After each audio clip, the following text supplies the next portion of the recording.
Hello students. तो आज हम इस वीडियो के अंदर हमारा जो सेकंड चैप्टर चला हुआ था उसके हम इन टेस्ट के क्वेश्चन करेंगे और नेक्स्ट वीडियो के अंदर एक्सरसाइज के क्वेश्चन करेंगे। ठीक है भाई, इसके अंदर एनसीईआरटी के इन टेस्ट क्वेश्चन करेंगे। तो देख लेते हैं भाई, पहला क्वेश्चन हमारे पास देखो क्या है। जैसा कि आप स्क्रीन पर देख पा रहे हैं, जैसा कि आप स्क्रीन पर देख पा रहे हैं क्या लिखा हुआ, अभी देख लेते हैं। पहला क्वेश्चन है, you have been provided with 3 test tube. हमें 3 टेस्ट ट्यूब प्रोवाइड की गई हैं। ये हम मान लेते हैं ये हमारे पास टेस्ट ट्यूब ए है, ये हमारे पास टेस्ट ट्यूब दूसरी है यानी बी है, और ये हमारे पास टेस्ट ट्यूब सी है। ए, बी और सी, ये हमारे पास 3 टेस्ट ट्यूब है। One of them contain distilled water and the other two contain an acidic और बेसिक सोल्यूशन। देखो भाई, मान लेते हैं इसके अंदर हमारे पास क्या है भाई, इसके अंदर हमारे पास डिस्टिल्ड वाटर है DW, इसके अंदर हमारे पास कोई भी एक एसिडिक सोल्यूशन है ना, कोई भी एक एसिडिक सोल्यूशन है, और इसके अंदर हमारे पास कोई भी एक क्या है भाई, बेसिक सोल्यूशन है। ठीक है, आगे क्या लिखा हुआ है देख लेते हैं। If you are given only red litmus paper, how will you identify the contents of each test tube. देखो भाई, इन्होंने ये बोला है अगर हमको केवल रेड लिटमस पेपर दिया जाए, मान लिया ये मेरे पास एक लिटमस पेपर है और इसका जो कलर है वो कैसा भाई, रेड है। ये मेरे पास रेड लिटमस पेपर है, इससे हम कैसे पता करेंगे कि ये कौन सा सोल्यूशन किस चीज का है। देख लेते हैं कैसे पता करेंगे भाई। सबसे पहले देखो, from 3 test tube take little solution in another 3 test tube. ये हमको कुछ सोल्यूशन दिए गए थे।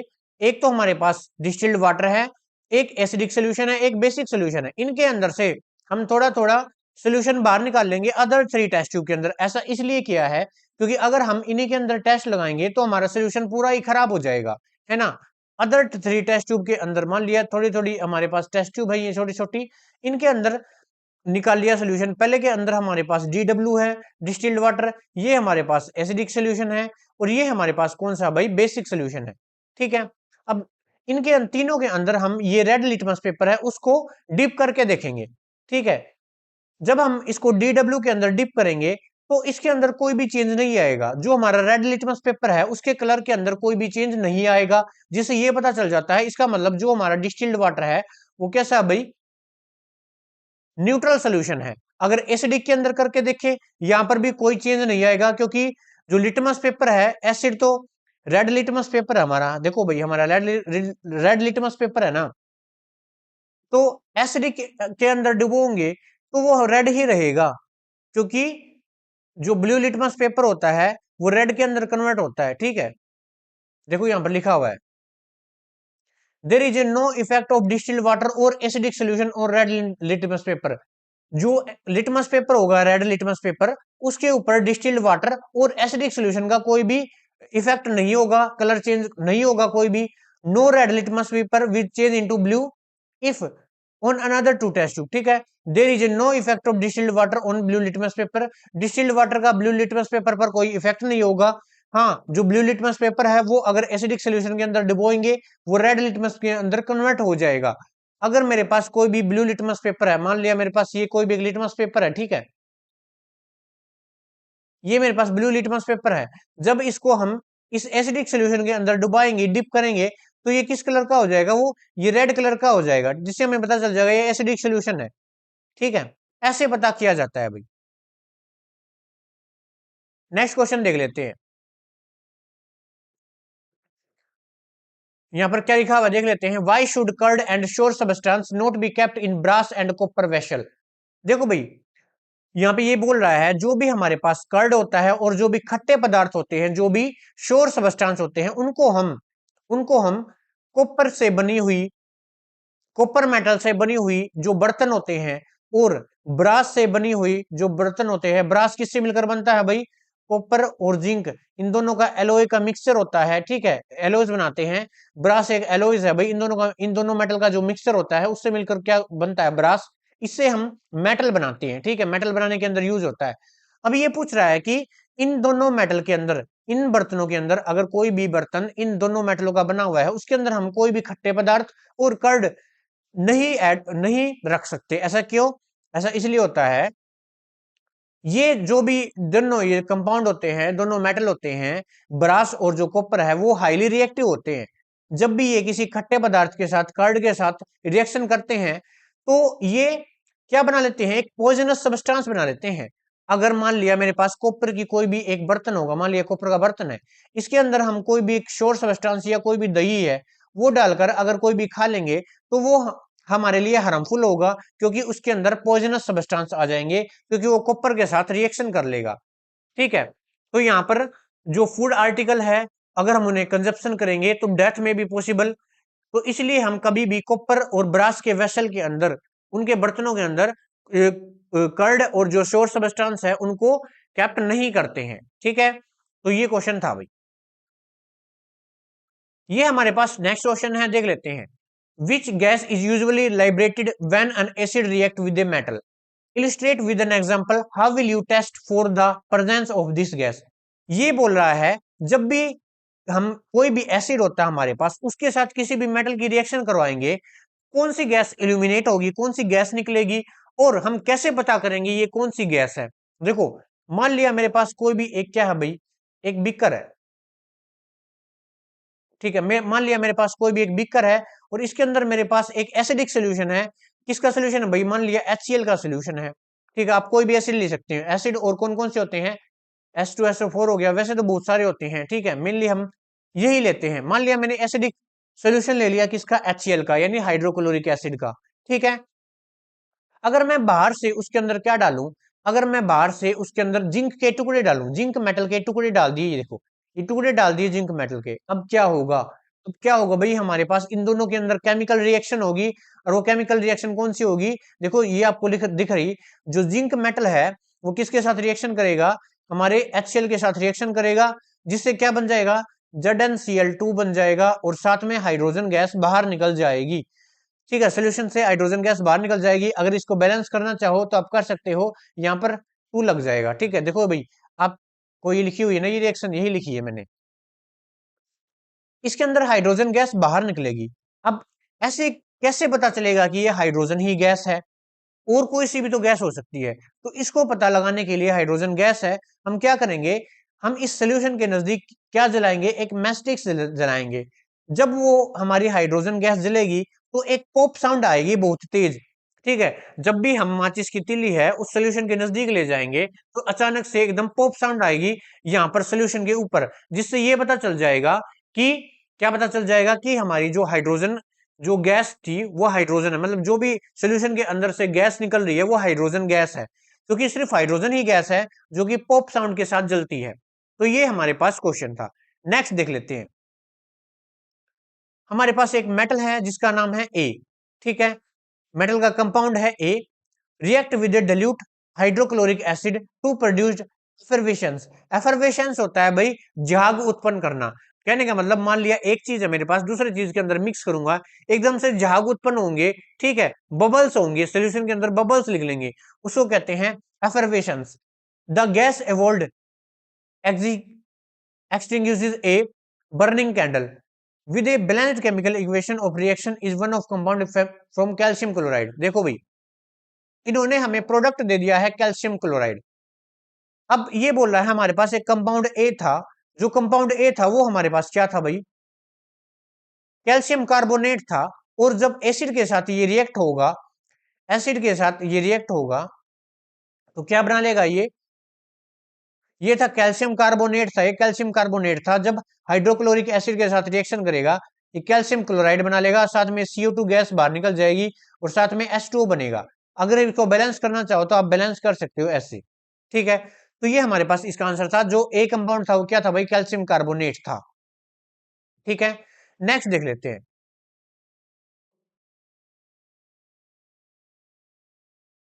Why do HCl HNO3 texture, जो भी हमारे पास एसिड्स हैं, show acidic character in aqueous solution while solution of compound like alcohol and glucose do not show acidic character। देखो भाई, ये क्या पूछ रहा है, जो हमारे पास एसिडिक सोल्यूशन है लाइक HCl है और HNO3 है, इनके जो एसिडिक सोल्यूशन होते हैं, एसिडिक सोल्यूशन होते हैं वो एक्वस सोल्यूशन के अंदर शो कर देते हैं। एक्वस सोल्यूशन यानी जब इनके अंदर हम पानी डालेंगे तो ये अपना एसिडिक बिहेवियर शो कर देते हैं। लेकिन जो हमारे पास एल्कोहल है और ग्लूकोज हो गया, एल्कोहल का फॉर्मूला क्या होता है, मैं बिल्कुल जनरल फॉर्मूला लिख देता हूं, ROH। यहां पर आर क्या है, यहां पर आर है कोई भी कार्बन की चेन, अपनी मर्जी से लगा सकते हो, ठीक है। और यहां पर हमारे पास ग्लूकोज का फॉर्मूला क्या होता है, C6H12O6, ये ग्लूकोज का फॉर्मूला होता है। ये बोल रहा है एक्वा सोल्यूशन के अंदर ये तो एसिडिक बिहेवियर शो कर देते हैं, लेकिन ये शो नहीं कर दे, ऐसा क्यों, ऐसा क्यों, ऐसा इसलिए देखो, HCl and HNO3 are mineral acid, ये दोनों मिनरल एसिड होते हैं। when dissolved in acid they ionize to produce H positive and H3O positive ion, they shows acidic character due to the presence of these ions। अब ध्यान से समझो ये बोल क्या रहा है, देखो भाई मान लिया मेरे पास HCl है, ठीक है, इसकी रिएक्शन किससे करवाई, वाटर के साथ करवाई, यानी इसको पानी में डाल दिया, तो क्या होगा, हम सबको पता है जो HCl है वो किसके अंदर डिसोसिएट होता है, H पॉजिटिव और Cl नेगेटिव, और जो वाटर है वो भी किसके अंदर डिसोसिएट होता है, H पॉजिटिव और OH नेगेटिव। अब क्या होगा, यहां से H पॉजिटिव और जो OH नेगेटिव है आपस में मिलेंगे, आपस में मिलकर क्या बनाएंगे, H3O पॉजिटिव यानी हाइड्रोनियम आयन बनाएंगे। इसको कौन सा आयन बोला जाता है, बोलो, हाइड्रोनियम आयन बोला जाता है इसको, H3O पॉजिटिव को, जिससे यही यही रिस्पॉन्सिबल होता है एसिडिक बिहेवियर शो करने के अंदर, ठीक है। ये हाइड्रोनियम आयन बन गया, जिससे हमें ये पता चल जाएगा कि इनका जो बिहेवियर है वो एसिडिक है, ठीक है।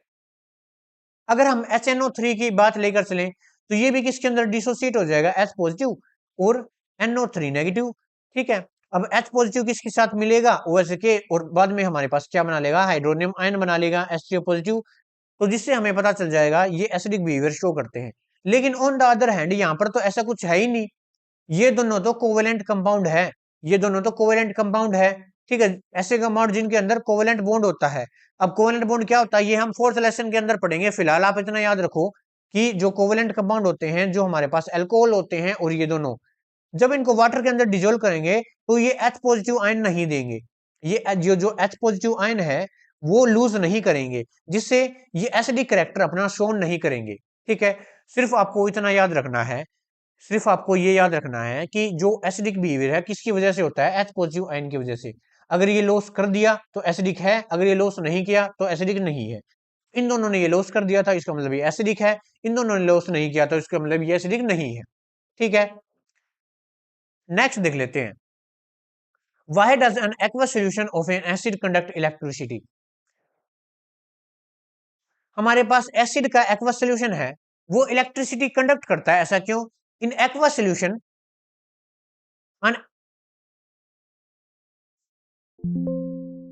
इन aqueous solution of acid ionise to product ions. देखो भाई हमारे पास जो एसिडिक सोल्यूशन होता है, मान लिया आपने H2SO4 ले लिया, आप कोई सा भी एसिड ले सकते हो, ये किसके अंदर डिसोसिएट हो जाएगा, ये आयंस के अंदर डिसोसिएट हो जाएगा, ये दो H पॉजिटिव देगा और SO4 2 नेगेटिव देगा, ठीक है। और जब हमें पता है ये वाटर के अंदर डिजोल्व कर रहे हैं इसको, तो वाटर के अंदर, वाटर भी तो डिसोसिएट होगा किसके अंदर, H पॉजिटिव और OH नेगेटिव के अंदर डिसोसिएट होगा। अब ये दोनों क्या बना लेंगे, ये दोनों बना लेंगे हाइड्रोनियम आयन, बार बार वही बातें रिपीट हो रही है, हाइड्रोनियम आयन बना लेंगे, देखो ये बना रखा, आप बैलेंस कर लेना इसे, तो जिससे presence of this hydronium ion, जिससे ये इलेक्ट्रिसिटी कंडक्ट कर रहे हैं। नेक्स्ट देख लेते हैं, why does dry HCl not shows the colour of dry litmus paper. ये बोल रहा है जो हमारे पास ड्राई HCl है यानी प्योर HCl है, ये एक्वा सोल्यूशन के अंदर डिजोल्व नहीं किया गया है, ये क्या नहीं करता, ये कलर शो नहीं करता ड्राई लिटमस पेपर पर, मतलब अपना एसिडिक बिहेवियर शो नहीं करता, ऐसा क्यों, क्योंकि जब ये ड्राई कंडीशन में होगा, जब ये ड्राई होगा तो ये आयंस के अंदर, डिसोसिएट नहीं होगा बिल्कुल भी। लेकिन जब इसको एक्वा सोल्यूशन यानी वाटर के अंदर डिजोल्व कर देंगे, जिससे क्या होगा, ये आयंस के अंदर डिसोसिएट हो जाएगा, ठीक है। आयंस के अंदर डिसोसिएट होने के बाद अब देखो फ्री आयंस हो गए ना, जिससे ये अपना एसिडिक बिहेवियर शो कर देगा, फ्री आयंस आ जाएंगे इसके अंदर, ठीक है, तो ये होगा। नेक्स्ट देख लेते हैं, while diluting an acid why is recommended that an acid should be added to water not water to an acid। देखो भाई मैं अपनी लैंग्वेज में समझा देता हूं इसको, मान लिया मेरे पास दो बीकर है, ठीक है, ये हमारे पास सोल्यूशन है किसका, ये हमारे पास सोल्यूशन है वाटर का, ये हमारे पास वाटर का सोल्यूशन है, और ये हमारे पास एसिडिक सोल्यूशन है। मान लिया ये हमारे पास एसिडिक सोल्यूशन है कोई भी,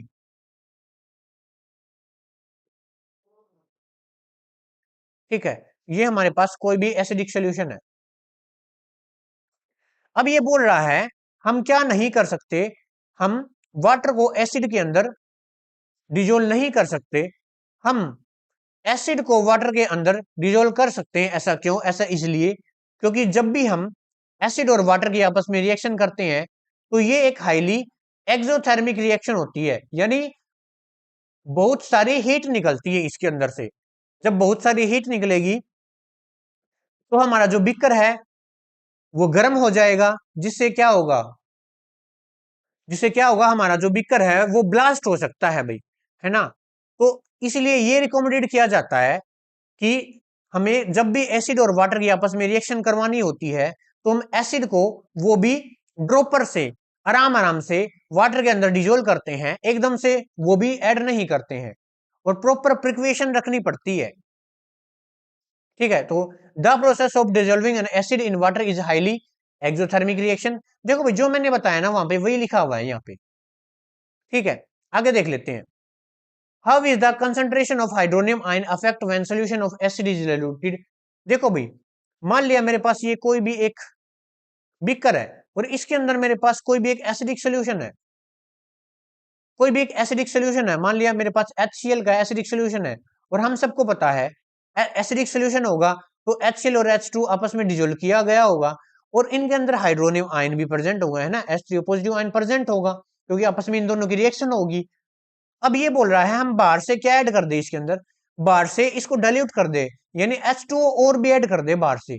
अब बाहर से और भी H2O ऐड कर दिया, अब HCl तो उतना ही है ना, हमारा जो एसिड है वो तो उतना ही है ना, बाहर से H2O तो ऐड किया है, यानी कि जो हमारे पास सोल्यूशन के अंदर हाइड्रोनियम आयन है इसकी कंसंट्रेशन क्या हो जाएगी, कम हो जाएगी, यानी इसकी अमाउंट कम हो जाएगी, जिससे क्या होगा, जिससे क्या होगा, हमारा जो एसिडिक नेचर है, जो कंसंट्रेशन है वो कम हो जाएगी। तो when we add water to a solution and acid the result in the decreasing in the concentration of hydronium ion per unit volume, the process is called dilution, इसी को dilution बोला जाता है, और जो हमारा सोल्यूशन है वो डाइल्यूट हो जाएगा, ठीक है, यही बोला गया है भाई इसके अंदर। नेक्स्ट देख लेते हैं। How is the concentration of hydronium ion affect. देखो भाई वहां पे क्या था, एसिडिक के बारे में पूछ रखा था, यहाँ पे बेस के बारे में पूछ रखा है, यहाँ पे ये पूछ रखा है, मान लिया मेरे पास ये है, ये मेरे पास सोल्यूशन है, किसका है, ये मान लिया बेसिक सोल्यूशन है, for example NaOH plus water का सोल्यूशन है ना। हमें सबको पता है यहाँ पर OH की कंसंट्रेशन होगी, उसने कुछ OH की कंसंट्रेशन होगी, बाहर से क्या ऐड कर दिया, बाहर से हमने वाटर ऐड कर दिया, यानी डाइल्यूट कर दिया सोल्यूशन को, जिससे क्या होगा, इसकी कंसंट्रेशन हमारे पास लो हो जाएगी क्योंकि बाहर से ज्यादा क्या आ गया, पानी आ गया, OH की कंसंट्रेशन कम हो जाएगी, जिससे हमारा जो सोल्यूशन है डाइल्यूट हो जाएगा। बिल्कुल सेम क्वेश्चन है भाई पीछे वाले की तरह। You have two solution A and B, the pH of solution A is 6 and pH of solution B is 8, which solution has more hydrogen ion concentration, which of acidic और which of basic। देखो भाई हमारे पास एक pH scale होता था, हमारे पास एक pH scale होता है, बीच में 7 लिखा हुआ होता है, यहाँ पर हमारे पास 0 या फिर 1 से स्टार्ट होता है भाई, ये यहाँ हमारे पास होता है 14, ठीक है। यहाँ पर जितने भी जिसकी भी पीएच है, जिसकी भी पीएच 1 से लेकर 7 के बीच में आएगी वो हमारे पास क्या होता है भाई, एसिडिक नेचर का होता है। यहाँ से यहाँ पर हमारे पास बेसिक नेचर का होता है, और यहाँ पर हमारे पास बीच में होता है न्यूट्रल। अब यहाँ पर इन्होंने पूछ रखा है जो हमारे पास दो सोल्यूशन थे, सोल्यूशन ए, यानी सोल्यूशन ए की पीएच कितनी दे रखी है इन्होंने, सोल्यूशन ए की पीएच कितनी दे रखी है बताओ, 6 दे रखी है, इसका मतलब ये हमारे पास एसिडिक नेचर का है, देखो ये लिख रखा एसिडिक नेचर। और जो हमारे पास सोल्यूशन बी है, यानी सोल्यूशन बी है, उसकी पीएच इन्होंने कितनी दे रखी है बताओ, पीएच इन्होंने दे रखी है 8, यानी 7 से बड़ा है ना 7 से, इसका मतलब वो हमारे पास बेसिक नेचर का है, देखो ये एक बेसिक नेचर का है। तो ये हमारे पास जो सोल्यूशन ए है वो ज्यादा एसिडिक नेचर का है, इसलिए उसके अंदर H पॉजिटिव आयन की कंसंट्रेशन ज्यादा होगी। और बेस के अंदर OH नेगेटिव आयन की कंसेंट्रेशन ज्यादा होती है और H पॉजिटिव आयन की कंसेंट्रेशन एसिडिक के अंदर ज्यादा होती है। इन्होंने एसिडिक के अंदर पूछ रखा था तो यहां पर एसिडिक की होगी। ठीक है, नेक्स्ट क्वेश्चन देख लेते हैं। What affect does the concentration of H positive ion nature of the solution. देखो, presence of H positive ion make the solution acidic.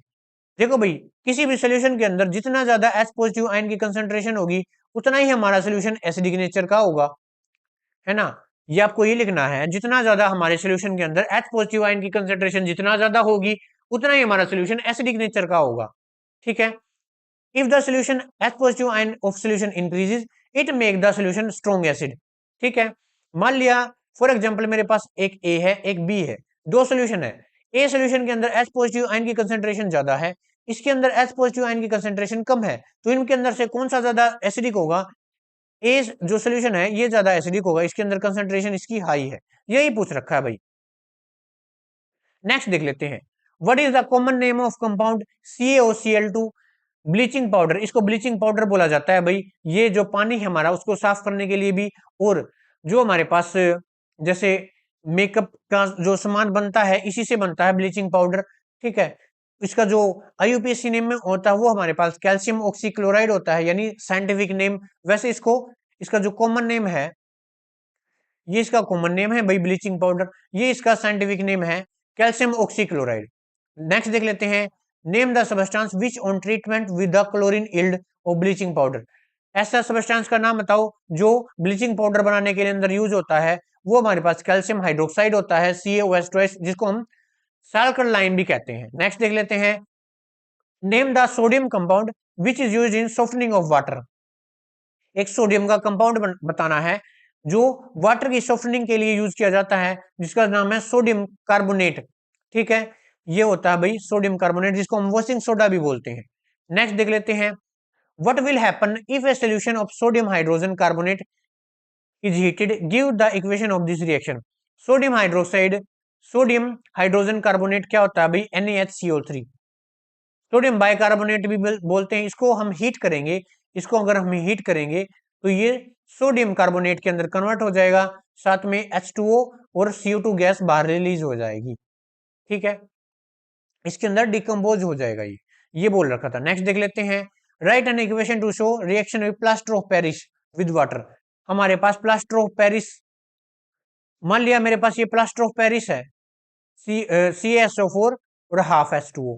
ये किसका फॉर्मूला होता है भाई? POP का फॉर्मूला होता है, जिसको हम घरों में यूज करते हैं ना पेंट करने के लिए।